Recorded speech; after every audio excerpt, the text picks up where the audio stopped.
Hey, it's Coach Mormon. I'm here at Schenck Forest. It's Monday, the second week of class, and I thought I'd shoot a 360 video in a Clearcut. So this is a very recent Clearcut in Schenck Forest. It was harvested earlier this year, really January, February. So you can see the regeneration or the succession that's happened since that timber harvest.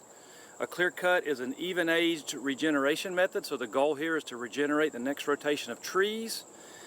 By definition, a Clearcut means that almost all or nearly all of the trees were taken off to create growing space, light for the next rotation. Typically with a Clearcut, once it's harvested, it's site prepped, which means the competition that's left is controlled. So you may see over here,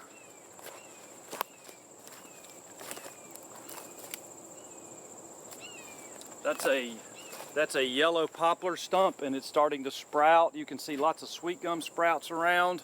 So those will all be competitions. So site preparation may involve spraying herbicides. It may be mechanical, where you bring heavy machinery in and rip up the roots or scrape up the roots. It can also be fire to help control some of the competition. And then after that competition is controlled, if that site preparation actually happens, in most cases the site will be replanted with seedlings, pine seedlings, and they can often be genetically improved from a nursery. And then they'll be planted in rows. Typically spacing is going to be around 8 by 10, which is going to be 435 trees per acre. How we manipulate the plant community early on in the rotation is going to have a lot of effect on the quality of habitat for a variety of wildlife. You can see there's already plants that have come in after the harvest. The most predominant plant here, right over there, and then here and there throughout is called American burnweed. I call it fireweed. It's just an annual plant that comes in after disturbance.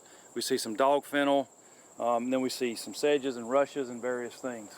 So because succession's rapid here, next growing season, which would be really 2 growing seasons after the harvest, there'll be a lot of structure, and we would expect shrubland and early succession wildlife to be in here. And they would include there'd be plenty of deer forage. Deer may bed or fawn here. Turkeys may nest here. There'd be cottontail rabbits. Northern bobwhite, if they were present on Schenck Forest, would use this site. And then there'll be shrubland songbirds. Kind of the first set of birds that come in: common yellowthroat, indigo bunting, blue grosbeak, and maybe prairie warbler. And then you can see all around there are going to be a lot of birds. I see birds flying around the edge that are going to be attracted to the boundary between the Clearcut and the mature forest adjacent. Largely because there's more sunlight now getting into that adjacent forest. So this is Clearcut. This is an even-age regeneration method. The 2 other even-age regeneration methods would be shelterwood and seed tree harvest.